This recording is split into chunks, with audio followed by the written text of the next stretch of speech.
Ang sulat sa mga Hebreo, unang kabanata. Noong una, nagsalita ang Diyos sa ating mga ninuno sa iba't ibang panahon at sa iba't ibang paraan sa pamamagitan ng mga propeta. Ngunit nito mahuling araw, siya nagsalita sa atin sa pamamagitan ng kaniyang anak. Sa pamamagitan ng anak ay nilikha ng Diyos ang sanglibutan at siya ang piniling magmay-ari ng lahat ng bagay. Ang anak ang manining na sinag ng Diyos, sapagkat kung ano ang Diyos ay gayon din ang anak. Siya ang nag-iingat sa lahat ng bagay sa pamagitan ng kanyang makapangyarihang salita. Pagkatapos niyang linisin tayo sa ating mga kasalanan, siya'y umupo sa kanan ng Diyos na makapangyarihan sa lahat. At kung paanong nakakahigit ang pahalang ibinigay ng Diyos sa anak, gayon din nakakahigit siya sa mga anghel. Sapagkat kailanay hindi sinabi ng Diyos sa sinumang anghel, "Ikaw ang aking anak, ako ang iyong ama." Ni hindi rin niya sinabi sa kaninumang anghel, "Ako'y magiging ama niya, at siya'y magiging anak ko." At nang susuguin na ng Diyos ang kaniyang panganay na anak sa sanglibutan, ay sinabi niya, dapat siyang sambahin ng lahat ng anghel ng Diyos. Tungkol naman sa mga anghel ay sinabi niya, ginawa niyang hangin ang kanyang mga anghel at dingas ng apoy ang kanyang pabalingkod. Ngunit tungkol sa anak ay sinabi niya, ang iyong trono, O Diyos, ay magpakailanman. Ikaw ay maghaharing may katarungan. Nalulugod ka sa paggawa ng matuwid, ngunit nabubungi ka sa pagsuway. Kaya't hinira ka ng Diyos na iyong Diyos at pinuspos ng kagalakang higit sa iyong mga kasama. Sinabi pa rin niya, Panginoon, ikaw ang lumikha ng sanlibutan at ikaw rin ang gumawa ng kalangitan. Ang mga ito'y mawawalang lahat, ngunit mananatili ka magpakailanman. Maluluba silang lahat gaya ng kasuotan at ililigpit mo gaya ng isang balaman. At tulad ng tabig, sila'y papalitan. Subalit ikaw ay mananatili at ang buhay mo'y walang katapusan. Kailan may hindi sinabi ng Diyos sa kaninumang anghel, maupo ka sa aking kanan hanggang lubusan kong papasuko ang iyong mga kaaway. Ano ang mga anghel kung ganoon? Sila'y mga espiritong naglilingkod sa Diyos at mga sinugo upang tumulong sa mga maliligtas. Ikalawang kabanata. Kaya na dapat nating panghawakang mabuti ang mga katotohanang narinig natin upang hindi tayo maligaw. Ang mensaheng ipinahayag ng mga anghel ay napatunayang totoo, at sinumang lumabag o di sumunod dito ay tumanggap ng kaukulang parusa. Gayun din naman, paano tayo makakaiwas sa parusa kung hindi natin pahahalagahan ang napakadakilang kaligtasang ito? Ang Panginoon ang unang nagpahayag ng kaligtasang ito, at ang mga nakarinig sa Kaniya ang nagpatunay sa atin na ito'y totoo. Pinatunayan din ito ng Diyos sa pamamagitan ng mga tanda at iba't ibang himala at sa pamamagitan ng mga kaloob ng Espiritu Santo na ipinamahagi niya ayon sa kanyang sariling kapasyahan. Hindi sa mga anghel ipinailalim ng Diyos ang sanglibutang kanyang lilikhain, ang sanglibutang ating kinutukoy. Sa halip ay ganito ang sinasabi sa isang bahagi ng kasulatan. Ano ang tao upang siya'y iyong alalahanin? O ang anak ng tao upang iyong pangalagaan? Sandaling panahong siya'y ginawa mong mas mababa kaysa mga anghel. Ngunit pinagkalooban mo siya ng katakilaan at karangalan, at itinailalim mo sa kanyang kapangyarihan ang lahat ng bagay. Nang ipailalim ng Diyos ang lahat ng bagay sa kapangyarihan ng tao, walang bagay na di ipinailalim sa Kaniya. Sa kasalukuyan ay hindi pa natin nakikitang napapailalim sa kanyang kapangyarihan ang lahat ng bagay. Subalit alam nating si Jesus, kahit na sa kaunting panahoy ginawang mas mababa kaysa mga anghel, ay binigyan ng karangalan at kadakilaan dahil sa kanyang kamatayan. Dahil sa kagandahang loob ng Diyos sa atin, niloob niyang si Jesus ay mamatay para sa ating lahat. Sa pamamagitan ng mga pagtitiis, siya'y ginawang ganap ng Diyos at nang sa gayon ay makapagdala siya ng maraming tao sa kaluwalhatian. Ito'y dapat lamang na gawin ng Diyos na lumikha at nanangalaga sa lahat ng bagay, sapagkat si Jesus ang pinagmumulan ng kanilang kaligtasan. Si Jesus ang nagpapabanal sa mga tao. Ang kanyang ama at ang ama ng mga taong ito ay iisa, kaya't hindi niya ikinahihiyang tawagin silang mga kapatid. Sinabi niya sa Diyos, "Ipapahayag ko sa aking mga kapatid ang iyong pangalan, at aawit ako ng papuri sa iyo sa gitna ng kapuluman." Sinabi rin niya, "Ako'y mananalig sa Diyos," at dugtong pa niya, "Narito ako at ang mga anak na ibinigay sa akin ng Diyos." Dahil sa ang mga anak na tinutukoy niya ay tao, naging tao rin sa Jesus at tulad nila ay may laman at dugo. Ginawa niya ito upang sa pamamagitan ng kanyang kamatayan ay mawasak niya ang kapangyarihan ng Diablo na siyang may kapangyarihan sa kamatayan. At pinalaya niya ang lahat ng tao na habang panahoy inalipin ang takot sa kamatayan. Hindi ang mga anghel ang kanyang tinutulungan, sa halip ay ang mga anak ni Abraham. Kaya't kinailangang matulad siya sa kanyang mga kapatid sa lahat ng paraan. Sa gayon, siya ay naging isang dakilang pari, mahabagin at tapat na naglilingkod sa Diyos at nag-aalay ng handog para mapatawad ang mga kasalanan ng tao. At ngayon matutulungan niya ang mga kinutukso dahil siya rin ay kinukso at naghirap. Ikatlong kabanata. Mga kapatid, sa pananampalataya at kasama sa pagkakatawag ng Diyos, alalahanin niyo si Jesus ang sinugo ng Diyos upang maging dakilang pari ng ating pananampalataya. Tapat siya sa Diyos na pumili sa Kanya, tulad ni Moises na naging tapat sa sambahayan ng Diyos. Kung ang nagtayo ng bahay ay mas maranal kaysa sa bahay, gayon din naman lalong maranal si Jesus kaysa kay Moises. Bawat bahay ay may tagapagtayo, ngunit ang Diyos lamang ang nagtayo ng lahat ng bagay. Si Moises ay naging tapat sa buong sambahayan ng Diyos bilang lingkod upang magpatotoo sa mga bagay na iahayag sa mga darating na panahon. Subalit si Kristo ay tapat bilang anak na namumuno sa sambahayan ng Diyos.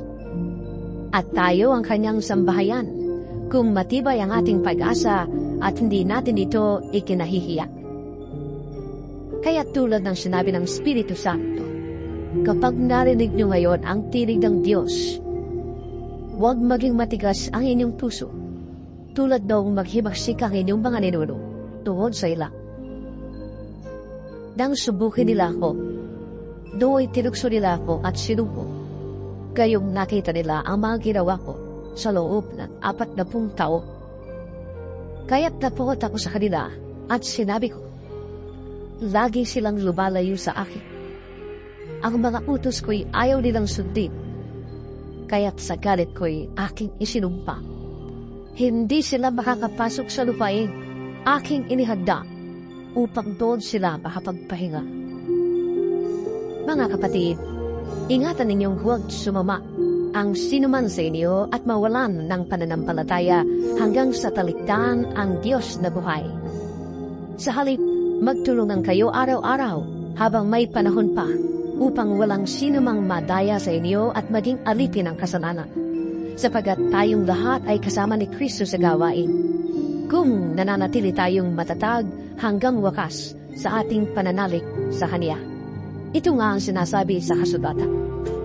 Kapag narinig niyo ngayon ang tinig ng Diyos, huwag maging matigas ang inyong ulo, tulad noong maghimagsik ang inyong mga ninuno. Sino ang naghimagsik laban sa Diyos kahit na narinig nila ang kanyang tinig? Hindi ba't ang lahat ng inilabas ni Moises sa Ehipto? At kanino nagalit ang Diyos sa loob ng 40 taon? Hindi ba't sa mga nagkasala at namatay sa ilang? At sino ang tinutukoy niya ng kanyang sabihin, hindi sila makakapagpahinga sa piling ko? Hindi ba't ang mga taong ayaw sumunod? Maliwanag kung ganoon na hindi sila nakapasok sa lupang pangako dahil hindi sila nanalig sa Diyos. Ika-4 na kabanata.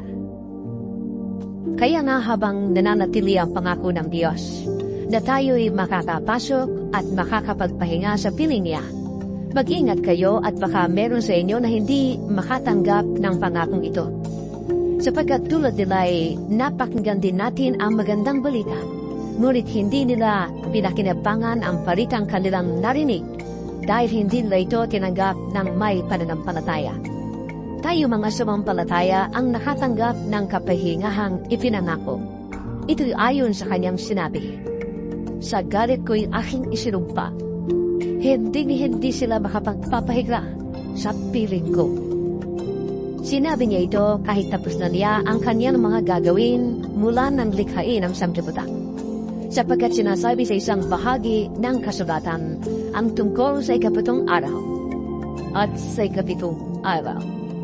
Nagpahinga ang Diyos sa kanyang paglikha at muli pang sinabi, hindi nila kakabtan ang lupaing aking inihanda upang doon sila makapagpahinga. Ang mga unang nakarinig ng magandang balita ay hindi nakapasok dahil hindi sila sumampalataya. Ngunit may mga inaanyayahan pa ring magpahinga sa piling ng Diyos. Kaya't muling nagtakda ang Diyos na isa pang araw na tinawag niyang ngayon.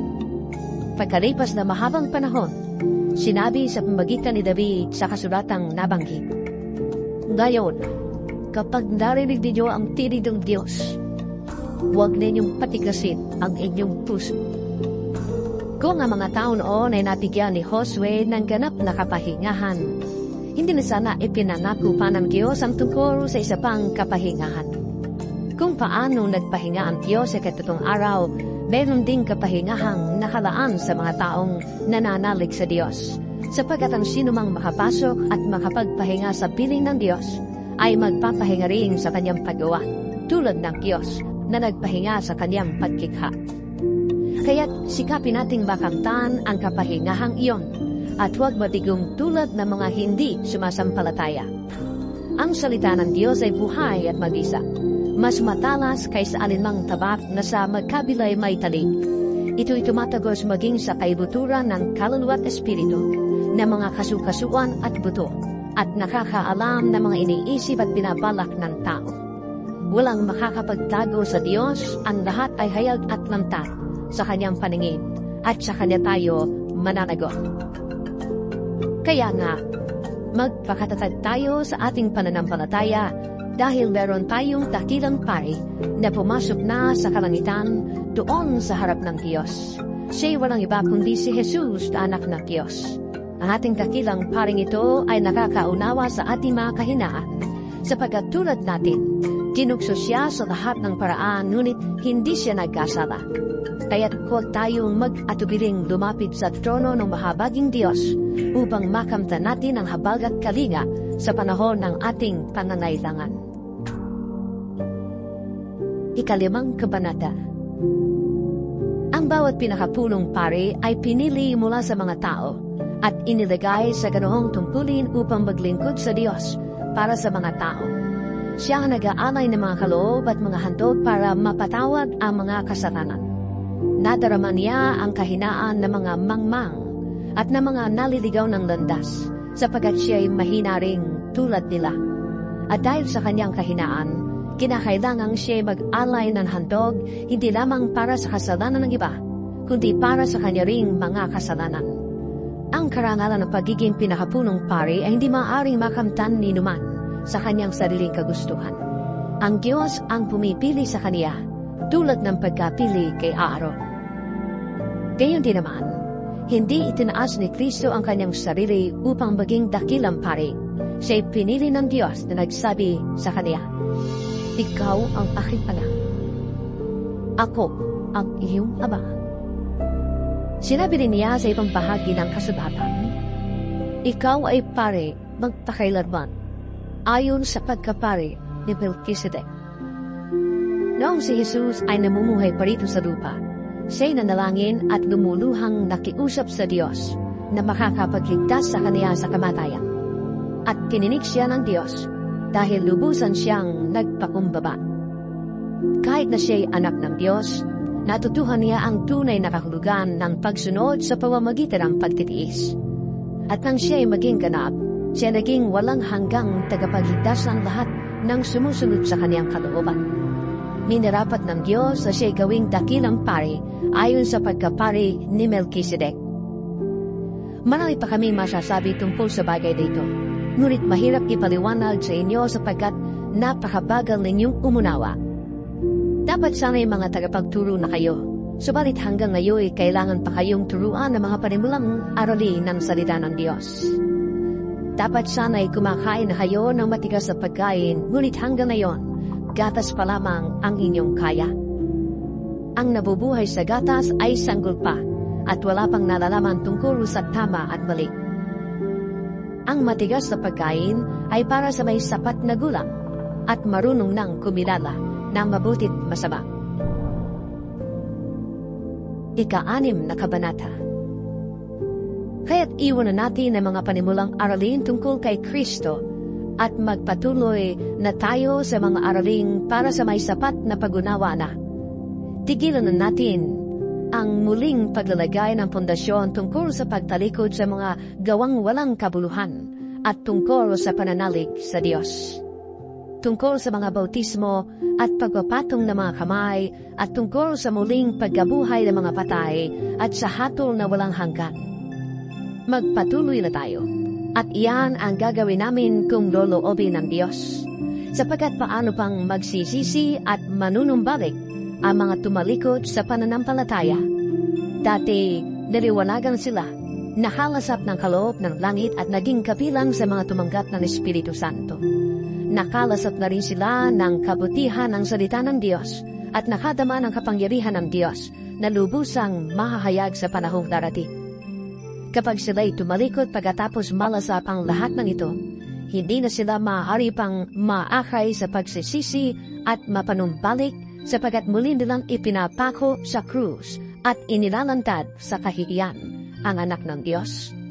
Sapagkat pinagpapala ng Diyos ang lupang pagkatapos tumanggap na masaganong ulan, ay sinisibulan na halamang pinapakinabangan ng mga magsasaka. Subalit ko ang mga damo at halamang matitinig ang tumutubo doon. Walang kabuluhan ang lupang iyon, kaya't nanganganib itong sumpain ng Diyos at tupukin sa apoy. Mga minamahal, kahit ganito ang sinasabi namin, natitiyak namin na tungkol sa inyong kaligtasan, mabuti ang inyong kalagayan. Makatarungan ng Diyos, hindi niya marilimutan ang inyong ginawa at ang pagmamahal na inyong ipinakita at hanggang ngayon ipinapakita sa pamamagitan ng paglilingkod ninyo sa mga banal. Ang nais namin ay patuloy na magsumikap hanggang wakas ang bawat isa sa inyo upang makamtan ninyo ang inyong inaasahan. Kaya't huwag kayong maging tamad. Tularan ninyo ang mga taong dahil sa kanilang pagtitiis at pananalig sa Diyos ay tumatanggap ng mga ipinangako niya. Nang mangako kay Abraham ang Diyos, siya'y nanumpa na tutuparin niya ang kaniyang pangako. Dahil wala nang nakakahigit pa sa kaniya, nanumpa siya sa sarili niyang pangalan. Sinabi niya, "Ipinapangako ko, na lubos kitang pagpapalait, at ang iyong lahi ay aking pararabihin." Matiyagang naghintay si Abraham at natanggap naman niya ang ipinangako sa kaniya. Nanunumpa ang mga tao sa ngalan ng isang nakakahigit sa kanila, at sa pamamagitan ng panunumpang ito ay pinagtitibay ang usapan.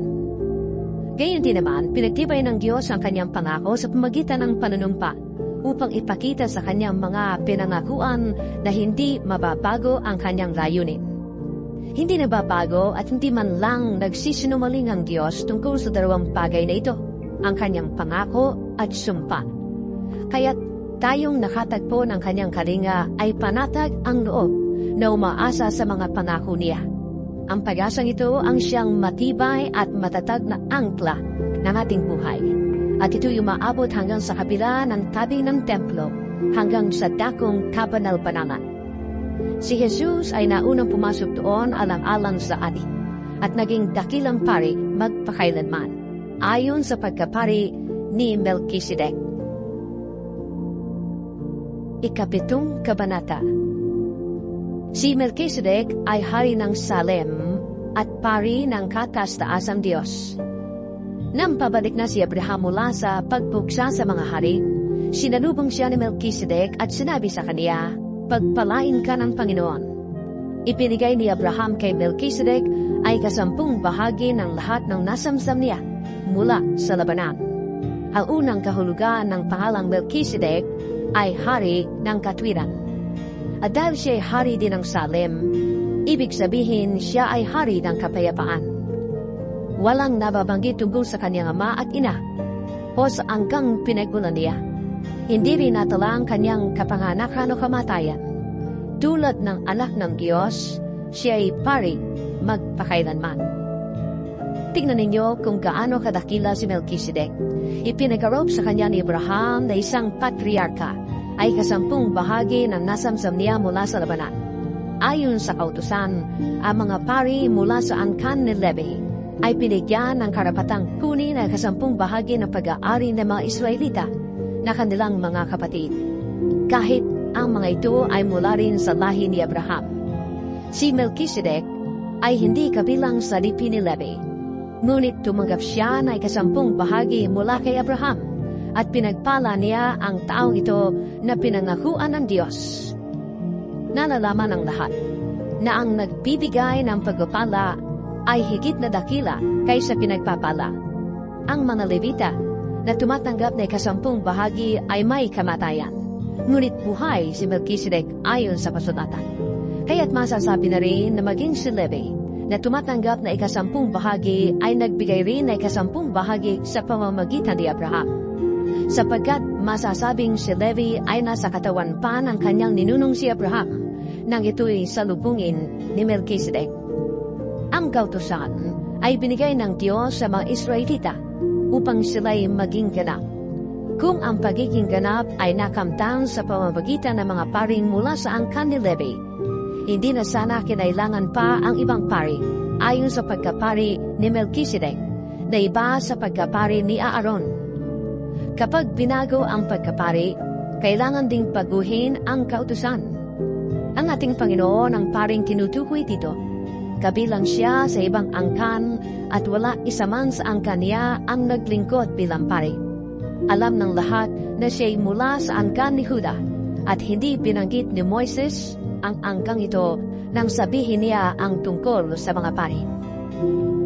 Ang bagay na ito ay lalo pang naging maliwanag nang magkaroon ng ibang pari ayon sa pagkapari ni Melchizedek.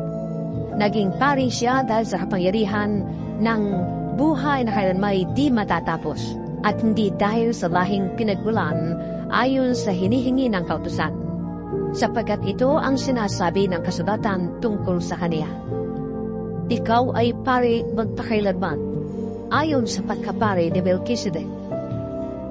Kaya nga, inalis ang unang alituntunin dahil sa ito'y mahina at walang bisa, sapagkat walang sinumang nagiging ganap sa pamamagitan ng kautusan ni Moises. Higit na mabuti ang bagong pag-asang tinanggap natin ngayon, sapagkat sa pamamagitan nito ay nakakalapit na tayo sa Diyos. Ang Diyos ay hindi sumumpa nang gawin niyang pari ang iba, ngunit sumumpa siya nang gawin niyang pari si Jesus ayon sa sinabi niya. Ang Panginoon ay sumumpa at hindi siya magbabago ng isip. Ikaw ay pari magpakailanman. Dahil sa pagkakaibang ito, si Jesus ay nagiging katiyakan ng mas mabuting tipan. Bukod dito, kailangan noon ng maraming pari dahil namamatay sila at hindi nakakapagpatuloy sa panunungkulan. Ngunit si Jesus ay buhay magpakailanman, kaya't walang katapusan ang kanyang pagkapari. Dahil dito, lubusan niyang may liligtas ang lahat ng lumalapit sa Diyos sa pamamagitan niya, sapagkat siya ay nabubuhay magpakailanman upang mamagitan para sa kanila. Si Jesus kung ganoon ang dakilang paring nakakatugon sa ating pangangailangan. Siya'y banal, walang kapintasan o kasalanan. Inihiwalay sa mga makasalanan at itinaas sa kalangitan. Hindi siya katulad ng ibang mga pinakapunong pari na kailangan pang mag-alay ng mga handog araw-araw. Unay para sa sarili nilang kasalanan at pagkatapos para sa kasalanan ng mga tao.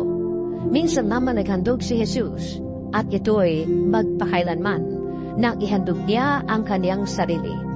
May mga kahinaan ang mga pinakapunong pari na pinili ayon sa kautusan. Ngunit ang paring pinili na may panunumpa ay ang anak na banal magpakailanman. At ang panunumpa ng Diyos ay huling dumating kaysa kautusan. Ikawalong kabanata. Ito ang buod ng aming sinasabi. Tayo ay may dakilang pari na nakaupo sa kanan ng trono ng kataas-taasan. Siya ay naglilingkod doon sa tunay na dakong banal, sa toldang itinayo ng Panginoon at hindi ng tao. Tungkulin ang bawat pinakapunong pari ang mag-alay ng mga kaloob at mga handog. Kaya't kailangan ang ating dakilang pari ay meron ding ihahandog. Sa lupa ay hindi siya maaaring maging pari, sapagkat meron ng mga paring naghahandog ng mga kaloob ayon sa kautusan. Ang paglilingkod ng mga ito ay larawan lamang na nasa langit, sapagkat nang itatayo na ni Moises ang torda, mahigpit na ipinagpiling sa kanya ng Diyos ang ganito. Gagawin po ang lahat, ayon sa huwarang ipinakita ko sa iyo sa mundo. Ngunit ang paglilingkod na ipinagkaloob kay Jesus ay higit na dakila kaysa ipinagkaloob sa kanila, dahil siya ay tagapamagitan ng isang tipan na higit na mabuti, sapagkat ang tipang ito ay nababatay sa mas maiinam na pangako. Kung walang kakulangan ang unang tipan, hindi na sana nangailangan pa ng pangalawa. Ngunit nakita ng Diyos ang pagkukulang ng kanyang bayan, kaya't sinabi niya, darating ang mga araw, sabi ng Panginoon, na ako'y makikipagtipad ng panibago sa bayan ng Israel at sa bayan ng Huda, hindi tulad ng pakikipagtipad ko sa kanilang mga ninuno. Nang akayin ko sila palabas mula sa Ehipto, hindi sila naging tapat sa pakikipagtipad sa akin, kaya't sila'y pinabayaan ko. Ito ang aking magiging tipan sa bayang Israel. Pagdating ng mga araw na iyon, sabi ng Panginoon, itatanim ko sa kanilang isip ang aking mga utos, at iuukit ko ang mga ito sa kanilang puso. Ako ang magiging Diyos nila, at sila naman magiging bayan ko. Hindi nakakailanganin ituro ni naman sa kanyang kababayan o sabihin sa kanyang kapatid, kilalanin mo ang Panginoon, sapagkat ako'y makikilala nilang lahat, mula sa pinakaaba hanggang sa pinakatakil, sapagkat patatawarin ko sila sa kanilang mga kasalanan at kalilimutan ko na ang kanilang mga kasamaan. Nang sabihin ng Diyos ang tungkol sa bagong tipan, pinawalang bisa niya ang una, at anumang pinapawalang bisa at naluluma ay malapit nang mawala. Ikasyam na kabanata. Ang unang tipan ay may mga alituntunin sa pagsamba at may sambahang ginawa ng tao. Itinayo ang isang torda na may dalawang bahagi. Ang una ay tinatawag na dakong banal at naroon ang ilawan, ang hapag, at ang mga tinapay na handog sa Diyos. Ang ikalawa ay nasa kabila ng pangalawang tabing at tinatawag na dakong kabanal-banalan. Naroon ang altar na sunugan ng insenso at ang kaba ng tipan na parehong nababalutan ng ginto. Nasa loob ng kaba ng susidlang ginto na may lamang mana, ang tungkod ni Aaron na nagkaroon ng dahon at ang mga tapyas na bato kung saan nakasulat ang tipan. At sa ibabaw ng kaban ay may mga kerubin na nagpapakitang naroon ang Diyos. Nalililiman na mga pakpak na mga kerubin ang trono ng habag, ngunit ito'y hindi na namin ipapaliwanag ng isa-isa na yon. Ganoon ang pagkakaayos ng loob ng todang kanilang sinasambahan. Ang mga pari ay pumapasok araw-araw sa unang bahagi upang ganapin ang kanilang tungkulin. Ngunit tanging ang pinakapunong pari ang nakakapasok sa ikalawang bahagi, at ito'y minsan lamang niyang ginagawa sa isang taon. Siya ay may dalang dugo na inihahandog sa Diyos para sa mga kasalanang nagawa niya at na mga tao nang hindi nalalaman. Sa ganong kaayusan, maliwanag na itinuturo ng Espiritu Santo na ang daang papunta sa dakong kabanal-banalan ay hindi pa bukas habang nakatayo pa ang unang bahagi ng torta. Simbolo lamang ang mga iyon at ang kahulugan nito ay ang kasalukuyang panahon. Ang mga kaloob at mga handog na iniaalay ay hindi nagpapabanal sa sumasamba. Ang paglilinis nila ay nauukol lamang sa pagkain at inumin at sa iba't ibang uri ng paglilinis, mga alituntuning panglabas na iiral hanggang sa baguhin ng Diyos ang lahat ng bagay. Ngunit dumating na si Kristo, ang dakilang pari ng bagong tipan, at siya'y naglilingkod doon sa sambahang lalong dakila. Walang katulad at hindi ginawa ng tao. Sa makatwid ay hindi sa sanglibutan ito. Minsan lamang pumasok si Kristo sa dakong kabanal-banalan, at iyo'y sapat na. Hindi dugo ng mga kambing at bisirong baka ang kanyang inihandog, kundi ang sariling dugo, para mapatawad tayo sa ating mga kasalanan magpakailanman. Kung ang dugo ng mga kambing at toro at ang abo ng tumalagang baka ay iwiniwisik sa mga taong itinuturing na marumi upang sila'y luminis ayon sa kautusan, higit ang nagagawa ng dugo ni Kristo. Sa pamamagitan ng walang hanggang Espiritu ay inialay niya sa Diyos ang kanyang sarili bilang handog na walang kapintasan. Ang kanyang dugo ang lumilinis sa ating puso't isip sa mga gawang walang kabuluhan, upang tayo ay makapaglingkod sa Diyos na buhay. Kaya nga, si Kristo ang tagapamagitan ng bagong tipan. Sa pamamagitan ng kanyang kamatayan, ay ipinatawad ang paglabag ng mga tao noong sila'y nasa ilalim pa ng unang tipan. Dahil dito, makakamtan ng mga tinawag ng Diyos ang walang hanggang pagpapala na kanyang ipinangako. Kapag may testamento, kailangang mapatunayang patay na ang gumawa niyon. Sapagkat ang testamento ay walang bisa habang buhay pa ang gumawa. Magkakabisa lamang iyon kapag siya'y namatay na. Maging ang unang tipan ay hindi pinagtibay kung hindi sa pamamagitan ng dugo ng mga hayop na inihandog. Matapos ipahayag ni Moises sa mga tao ang bawat alituntunin sa kautusan, kinuha niya ang dugo ng mga baka at ng mga kambing at hinaluan niya iyon ng tubig. Kumuha siya ng pulang lana at sana ng isopo at isinawsaw iyon sa dugong may halong tubig. Winisikan ang aklat ng kautusan at ang mga tao.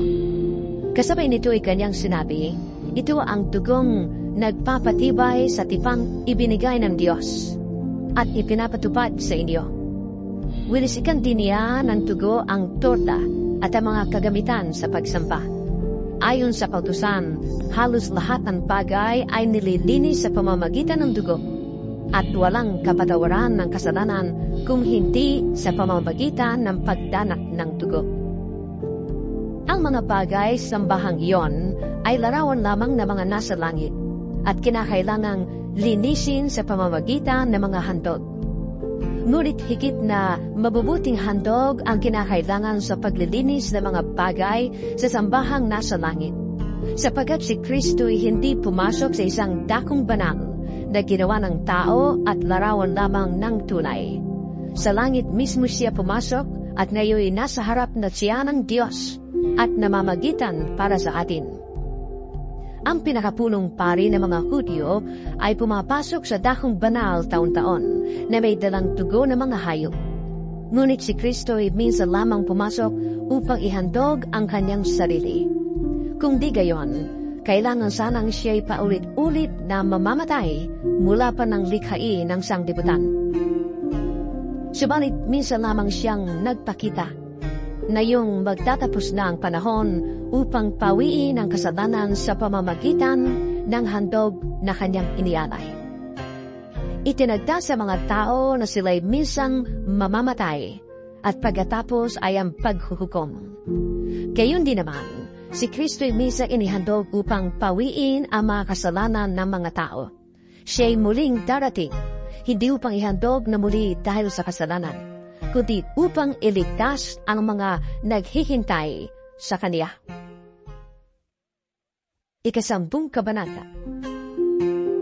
Ang kautusan ay malabong anino lamang at hindi ganap na larawan ng mabubuting bagay na darating.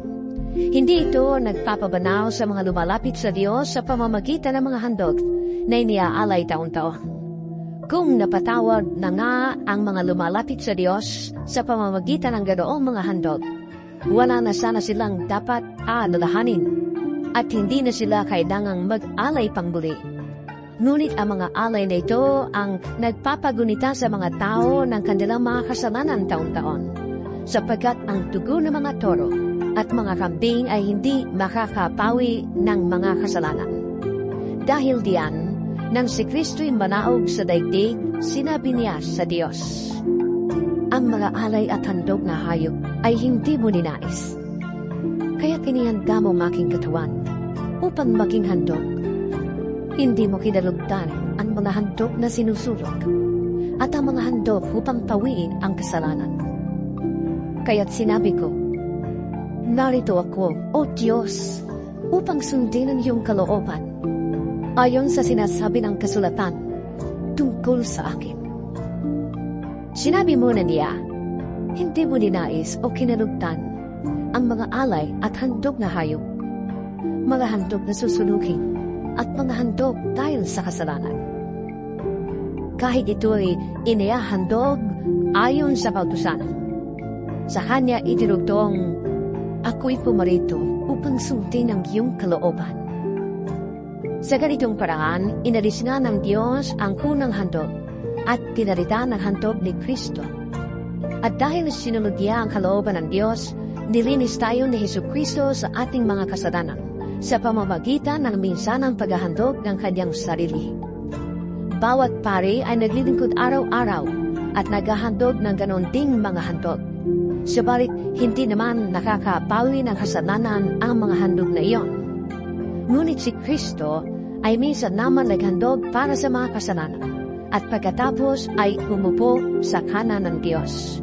Ngayon ay naghihintay siya roon hanggang sa lubusang pasukuin sa kanya ng Diyos ang kanyang mga kahaway. Sa makatwid, sa pamamagitan lamang ng isang paghahandog ay kanyang ginawang banal magpakailanman ang mga nililinis niya. Ang Espiritu Santo ay nagpapatuturin sa atin tungkol dito. Sinabi niya, itong aking magiging tipan sa kanila pagdating ng mga araw na iyon, sabi ng Panginoon. Iuukit ko sa kanilang puso ang aking mga utos at itatanim ko ang mga iyon sa kanilang mga isip. Pagkatapos ay sinabi pa niya, hindi ko na aalalahanin ang kanilang mga kasalanan at mga kasamaan. Sapagkat ipinatawad na ang mga kasalanan, hindi na kailangan pang maghandog dahil sa kasalanan. Kaya nga mga kapatid, tayo'y malaya ng makakapasok sa dakong kabanal-banalan dahil sa dugo ni Jesus. Binuksan niya para sa atin ang isang bago at buhay na daang naglalagos hanggang sa kabila ng tabing, at ang tabing na ito'y ang kanyang katawan. Tayo may isang dakilang pari na namamahala sa sambahayan ng Diyos. Kaya't lumapit tayo sa Diyos na may pusong tapat at may matibay na pananalig sa Kanya. Lumapit tayo may malinis na buti, sapagkat nalinis na ang ating mga puso at nahugasan na ng dalisay na tubig ang ating mga katawan. Magpakatatag tayo sa ating pag-asa at huwag nang mag-alinlangan, sapagkat ang nangako sa atin ay maaasahan. Sikapin din nating gisingin ang damdamin ng bawat isa sa pag-ibig sa kapwa at sa paggawa ng mabuti. Huwag nating kaliligtaan ang pagdalo sa ating mga pagtitipon, gaya ng ginagawa ng ilan. Sa halip, palakasin natin ang loob ng isa't isa, lalo na ngayong nakikita nating malapit na ang araw ng Panginoon. Kung matapos nating malaman at tanggapin ang katotohanan, at magpapatuloy pa rin tayo sa pagkakasala, wala nang handog na may aalay pa para sa ikapagpapatawad ng ating mga kasalanan. Ang naghihintay na lamang sa atin ay ang nakakapangilabot na paghukom at ang naglalagablab na apoy na tutupok sa mga kaaway ng Diyos. Ang mapatunayan duwabang sa kautusan ni Moises, batay sa patutuo ng 2 o 3 saksi, ay walang awang pinapatay. Gaano kabigat sa akala ninyo ang parusang nararapat sa taong humamak sa anak ng Diyos, lumapastangan sa dugong nagpatibay sa tipan at nagpabanaw sa Kanya, at humamak sa mahabaging espiritu, sapagkat kilala natin ang nagsabi, "Ako ang maghihiganti, ako ang magpaparusa." At siya rin ang nagsabi, "Hahatulan ng Panginoon ang kanyang bayan." Kakilakilabot ang mahulog sa kamay ng buhay na Diyos. Alalahanin ninyo ang mga araw na nagdaan, kung paanong kayo'y nagtiis na matinding hirap matapos na kayo'y maliwanagan, ngunit hindi kayo nagpadaig. Kung minsan, kayo ang iniinsulto at pinahihirapan sa harap ng mata. Kung minsan naman kayo ang umaalalay sa mga kasamahang pinapahirapan. Tinamayan ninyo ang mga nakabilanggo, at hindi kayo nalungkot nang kayo'y agawan ng kayamanan, sapagkat alam ninyong higit na mabuti at nananatili ang kayamanang nakalaan sa inyo. Kaya't huwag kayong mawawala ng pananalig sa Diyos, sapagkat dakila ang naghihintay sa inyong gantimpala. Kinakailangan kayo'y magtiis upang masunod ninyo ang kalooban ng Diyos at matanggap ninyo ang Kanyang ipinangako, sapagkat kaunting panahon na lamang, hindi na magtatagal, at ang paparito ay darating. Ang tapat kong lingkod ay nabubuhay sa pananalig sa akin. Ngunit kung siya'y tatalikod, hindi ko siya kalulugdan. Ngunit hindi tayo kabilang sa mga tumatalikod at napapahamak, kundi sa mga nananalig sa Diyos at sa naliligtas. 11 kabanata. Ang pananalig ay pagtitiwala na mangyayari ang mga inaasahan at katiyakan tungkol sa mga bagay na di nakikita. Kinarugdan ng Diyos ang mga tao noong una dahil sa kanilang pananalig sa Kanya. Dahil sa pananalig, nauunawaan natin na ang sanglibutan ay nilalang sa pamamagitan ng salita ng Diyos, at ang mga bagay na nakikita ay mula sa mga hindi nakikita. Dahil sa pananalig sa Diyos, si Abel ay nag-alay ng mas mabuting handog kaysa sa inihandog ni Cain. Kaya naman, si Abel ay kinilalang matuwid nang tanggapin ng Diyos ang kanyang handog. Kahit patay na siya, nagsasalita pa siya sa pamamagitan ng kanyang pananalig sa Diyos. Dahil sa pananalig sa Diyos, hindi namatay si Enoch, kundi inilipat sa kabilang buhay. Hindi na siya nakita sapagkat inilipat na siya ng Diyos. Sinasabi sa kasulatan na si Enoch ay naging kalugod-lugod bago siya kinuha ng Diyos. Hindi kinalulugdan ng Diyos ang hindi nananalig sa Kanya, sapagkat ang sinumang lumalapit sa Diyos ay dapat maniwalang may Diyos na nagbibigay ng gantimpala sa mga humahanap sa Kanya. Dahil sa pananalig, pinakinggan ni Noe ang babala ng Diyos tungkol sa mga bagay na mangyayari na hindi pa niya nakikita. Gumawa siya ng isang barko upang siya at ang kanyang pamilya ay maligtas. Sa pamamagitan nito ay nahatulan ang sanglibutan at siya'y ipinilang na matuwid dahil sa kanyang pananalig sa Diyos. Dahil sa pananalig sa Diyos, sumunod si Abraham nang siya'y papuntahin ng Diyos sa lupaing ipinangako sa kaniya. Humayo nga siya, kahit hindi niya alam kung saan siya pupunta. Dahil din sa kanyang pananalig, siya'y nanirahan bilang dayuhan sa lupang ipinangako sa kaniya. Mga torda naging tirahan niya, gayon din nina Isaac at Jacob, na tumanggap din ng pangakong katulad niyon. Samantala, hinihintay niya ang lungsod na Diyos mismo ang nagplano at nagtatag. Dahil din sa pananalig, si Abraham ay nagkaroon ng kakayahang maging ama. Kahit na siya ay matanda na, at si Sarah ay hindi maaaring magkaanak. Nanalig siyang tutuparin ng Diyos ang kanyang pangako. Kaya sa isang taong may tuturing na halos patay na, ay nagmula ang isang lahi na naging kasindami ng bituin sa langit at ng buhangin sa dalampasigan. Silang lahat ay namatay na may pananalig sa Diyos. Hindi nila nakamtan ang mga ipinangako ng Diyos, ngunit natanaw nila iyon mula sa malayo. Kinilala nilang sila'y mga dayuhan lamang at nangingibampayan dito sa lupa. Ipinapakilala ng mga taong nagsasalita ng ganoon na naghahanap pa sila ng sariling bayan. Kung ang mahal nila ay ang lupaing kanilang pinanggalingan, may pagkakataon pa sana silang makabalik roon. Ngunit ang hinahanap nila ay isang lungsod na lalong mabuti, iyong nasa langit. Kaya naman hindi ikinahiya ng Diyos na siya'y tawaging Diyos nila, sapagkat sila'y ipinaghanda niya ng isang lungsod. Nang subukin ng Diyos si Abraham, pananalig din ang nagudyok sa kaniya na ialay si Isaac bilang handog sa Diyos.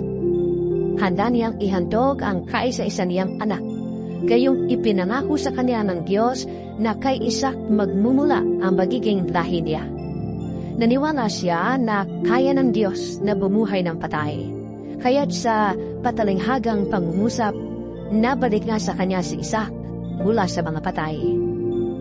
Dahil sa pananalig sa Diyos, ikinawad ni Isaac kina Jacob at Esau ang pagpapala para sa hinaharap. Dahil sa pananalig sa Diyos, ikinawad ni Jacob ang pagpapala sa dalawang anak ni Jose bago siya namatay. Humawak siya sa kanyang tungkod at sumamba sa Diyos. Dahil sa pananalig sa Diyos, sinabi ni Jose nang siya'y malapit na mamatay na makakaalis sa Ehipto ang mga Israelita at itinagpiling sa kanila na dalhin ang kanyang mga buto sa kanilang pag-alis. Dahil sa pananalig sa Diyos, ang mga magulang ni Moises ay hindi natakot na sumuway sa utos ng hari nang makita nilang maganda ang sanggol. Itinago nila ito sa loob ng 3 buwan. Dahil sa pananalig sa Diyos, tumanggi si Moises nang siya'y meron ng sapat na gulang na tawagin siyang anak ng prinsesang anak ng hari. Inibig pa niyang makihati sa kapihang tinaranas ng bayan ng Diyos kaysa magtamasa ng mga panandaliang aliw ng mundo ito na dulot ng kasalanan. Itinuring niyang higit na mahalaga ang pagtitiis ng hirap dahil sa Mesiyas kaysa mga kayamanan ng Ehipto, sapagkat nakatuon ang kanyang paningin sa mga gantimpala sa hinaharap. Ang pananalig din sa Diyos ang nag-udyok kay Moises na lisanin ang Ehipto kahit magalit ang hari. Matatag ang kanyang kalooban, sapagkat para niyang nakita ang Diyos. Dahil din sa pananalig na iyan, itinatag niya ang Paskwa at iniutos sa mga Israelita na pahiran ng dugo ang pintuan ng kanilang mga bahay upang huwag patayin ng anghel na mamumuksa ang mga panganay nila. Dahil sa pananalig sa Diyos, nakatawid ang mga Israelita sa dagat na pula na parang lumalakad sa tuyong lupa. Ngunit nadunod ang mga Ehipsyo nang sila'y tumawid.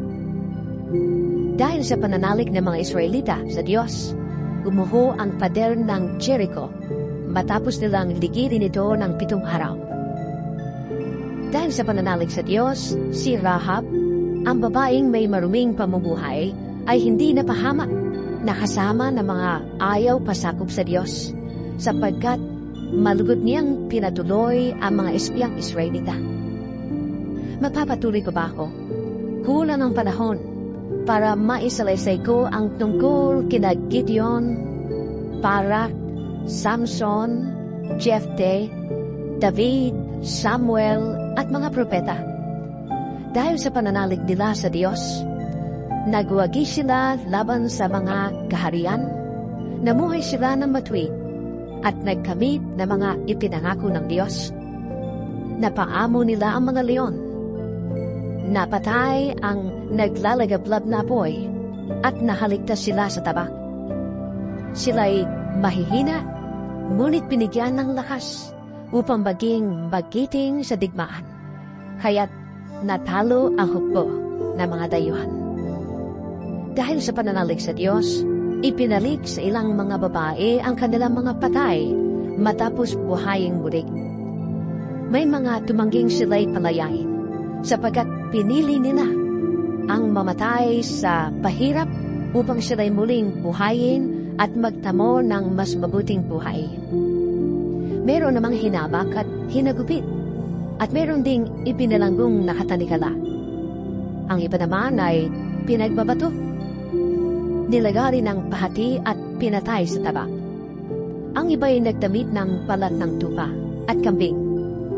Ang iba'y namulubi, naapi, at pinagmalupitan. Hindi karapat-dapat sa kanila ang daigdig. Nagpagalagala sila sa mga ilang at kabundukan. Nagtago sila sa mga yugib at lungga sa lupa. At dahil sa kanilang pananalig sa Diyos, nag-iwan sila ng isang kasaysayang hindi malilimot kailanman. Ngunit ang pangako ng Diyos ay hindi natupad sa kanilang kapanahunan, sapagkat may lalong magandang layunin ng Diyos para sa atin. Ang sila'y makasama natin kapag tinupad na ng Diyos ang kaniyang pangako. 12 kabanata. Kaya nga, dahil napapaligiran tayo ng napakaraming saksi, talikdan natin ang kasalanan at ang anumang balakid na pumipigil sa atin. Buong tiyaga tayong tumakbo sa paligsahang ating sinalihan. Ituon natin ang ating paningin kay Jesus na siyang pinagmumulan at kabuuan ng ating pananampalataya. Dahil sa kagalakan naghihintay sa Kanya, hindi niya ikinahiya ang mamatay sa krus. At siya ngayon nakaupo sa kanan ng trono ng Diyos. Isip-isipin ninyo kung gaano ang tiniis niyang pag-uusik ng mga makasalanan upang hindi kayo manglubaypay o panghinaan ng loob. Hindi pa humahantong sa pagdanak ng dugo ang pakikipaglaban ninyo sa kasalanan.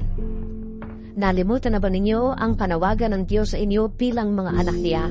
Mga salitang nagpapalakas ng loob? Anak ko, huwag mong ipagwalang bahala kapag itinutuwid ka ng Panginoon at huwag kang panghinaan ng loob kapag ikaw ay pinaparusahan niya. Sapagkat pinaparusahan ng Panginoon ang mga iniibig niya at pinapalo ang itinuturing niyang anak. Tiis ninyo ang lahat ng hirap bilang pagtutuwid ng isang ama, sapagkat ito ay nagpapakilalang kayo'y tinatanggap ng Diyos na tunay na mga anak. Sinong anak ang hindi itinuwid ng kanyang ama? Kung ang pagtutuwid na ginagawa sa lahat ng anak ay di gawin sa inyo, hindi kayo tunay na mga anak, kundi mga anak sa labas. Hindi ba't pinaparusahan tayo ng ating mga magulang? At dahil yan ay iginagalang natin sila? Hindi ba lalong nararapat na tayo'y pasakop sa Diyos na ating Ama sa Espiritu upang tayo'y mabuhay? Sa loob na maikling panahon, itinuwid tayo ng ating mga magulang para sa ating ikabubuti. Gayon din naman, itinutuwid tayo ng Diyos sa ikabubuti natin upang tayo maging banal na tulad niya. Habang tayo itinutuwid, hindi tayo natutuwa, kundi naghihinagpis. Ngunit, pagkatapos niyon, lalasap tayo ng kapayapaang bunga ng matuwid na pamumuhay. Dahil dito'y, itaas ninyo ang inyong mga kamay na naghihina at patatagin ang mga tuhod na nananalo. Lumakad kayo sa daang matuwid upang hindi lumala ang mga paang napilay at sa halipay kukuling. Sikapin ninyong makasundo ng lahat at magpakabanal, sapagkat hindi ninyo makikita ang Panginoon kung hindi kayo mamumuhay ng ganito. Pag-ingatan ninyong huwag tumalikod ang sinuman sa inyo sa pag-ibig ng Diyos. Huwag kayong magtanim ng sama ng loob na dahil dito ay napapasama ang iba. Pag-ingatan ninyo na huwag makiapid ang sinuman sa inyo upang walang halaga ang mga bagay na espiritual tulad ng ginawa ni Esau. Ipinagpalit niya sa pagkain ang kanyang karapatan bilang panganay. Alam ninyo ang nangyari pagkatapos. Hiningi niya sa kanyang ama na igawad sa kanya ang pagpapalang nauukol sa panganay. Ngunit ito'y itinanggi sa kanya sapagkat hindi na niya mababago ang kanyang ginawa, anuman ang gawin niyang pakiusap at pagkupa. Hindi kayo lumapit sa isang bundok na nakikita gaya ng mga Israelita sa bundok ng Sinai. Ito'y may apoy na nagliliyab at nababalutan ng dilim at malakas na hangin. Doon na may tunog ng trompeta at tinig na nagsasalita. Nang ang tinig na yan ay marinig ng mga tao, nakiusap silang tumigil na yon ang pagsasalita sa kanila, sapagkat hindi nila matagalan ang utos na ito. Ang sinumang tumapak sa bundok, kahit hayop, ay papatuhin hanggang sa mamatay. Talagang nakakakilabot ang kanilang natatanaw. Kaya't pati si Moises ay nagsabing, nanginginig ako sa takot. Sa halip, ang nilapitan ninyo ay ang bundok ng Sion, at ang lungsod ng Diyos na buhay, ang Jerusalem sa langit, na kinaroroonan ng di bilang na anghel. Dumalo kayo sa masayang pagtitipon ng mga ipinilang na panganay na nakatala sa langit. Lumapit kayo sa Diyos, na hukom ng lahat, at sa mga espiritu ng mga taong ginawang banal. Lumapit kayo kay Jesus, ang tagapamagitan ng bagong tipan. Ang dugo niyang dumanak ay may pangako ng mas mabubuting bagay kaysa sa isinisigaw ng dugo ni Abel. Kaya't makinig kayo mabuti sa kanya na nagsasalita. Ang tumangging makinig sa nagsalita sa kanila dito sa lupa ay hindi nakaligtas sa parusa. Gaano pa kaya tayo kung tayo'y tatangging makinig sa nagsasalita mula sa langit? Dahil sa kanyang tinig, nayanig noon ang lupa. Ngunit ipinangako ni Mayon, minsan ko pang yayanigin, hindi lamang ang lupa, kundi pati ang langit.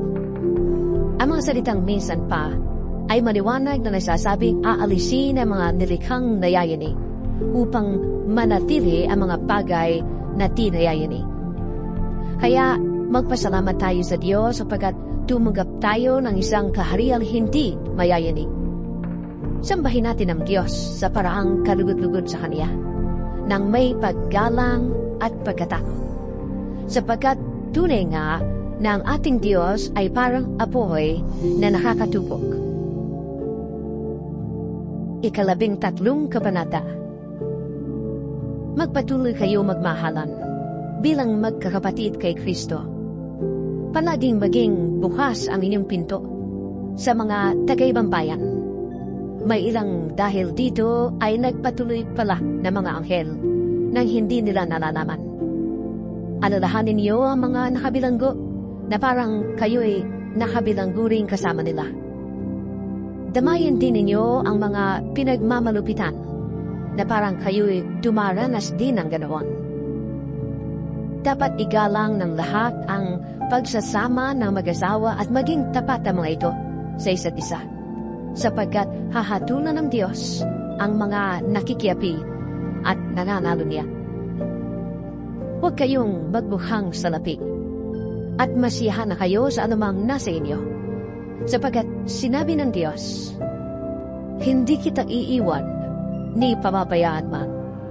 Kaya't malakas ang loob na masasabi natin, ang Panginoon ang tumutulong sa akin. Hindi ako matatakot. Ano ang magagawa sa akin ng tao? Alalahanin niyo ang mga dati nangasiwa sa inyo, ang mga nagpahayag sa inyo ng salita ng Diyos. Isipin ninyo kung paano sila namuhay at tularan ninyo ang kanilang pananalig sa Diyos. Si Jesucristo noong nakaraan ay siya rin sa kasalukuyan at siya din magpakailanman. Huwag kayong patangay sa sari-sari at kakaibang turo.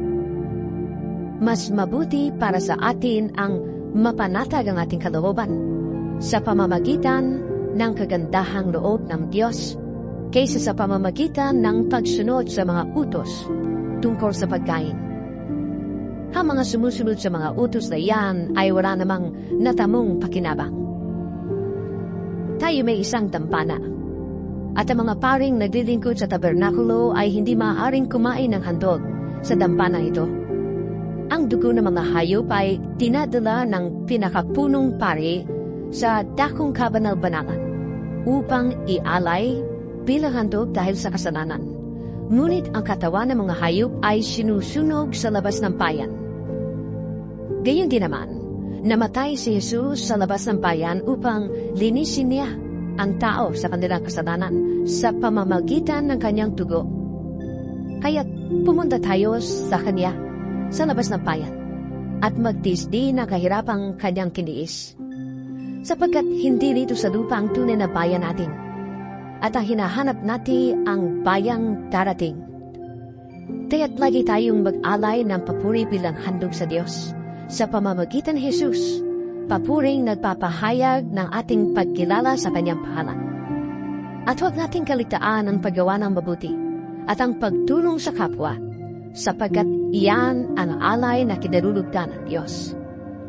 Pasakop kayo at sumunod sa mga namamahala sa inyo. Sila ay may pananagutang mangalaga sa inyo at mananagot sila sa Diyos ukol diyan. Kung sila'y susundin ninyo, magagalak sila sa pagtupad ng kanilang tungkulin. Kung hindi, sila'y mamimighati at hindi ito makakabuti sa inyo. Ipanalangin niyo kami. Nakatitiyak kaming malinis ang aming buti at hinahangad naming mabuhay ng matuwid sa lahat ng panahon. Higit sa lahat, hinihiling kong ipanalangin ninyo na ako'y makabalik agad sa inyo. Ang Diyos na pinagmumula ng kapayapaan, ang siya muling bumuhay sa ating Panginoong Jesus, na naging dakilang pastol ng mga tupa, dahil sa kanyang dugo na nagpatibay sa walang hanggang tipan. Naway ipagkaloob niya sa inyo ang lahat ng kailangan ninyo upang may sagawa ang kanyang kalooban, at sa pamamagitan ni Jesucristo, ay gawin niya sa atin ang nakalulugod sa kanya. Papurihan nawa si Kristo magpakailanman. Amen. Hinihiling ko mga kapatid na pakinggan ninyong mabuti ang mga sinasabi ko sapagkat paikli lang naman ang sulat na ito. Ibig ko rin malaman ninyo na nakalaya na ang ating kapatid na si Timoteo, at kung dating siya agad, isasama ko siya pagpagpapriya. Ikumusta niyo kami sa mga nangangasiwa sa inyo at sa lahat ng kapatid. Kumusta kayo na mga kapatid sa Italia? Naway sumainyong lahat ang pagpapala ng Diyos.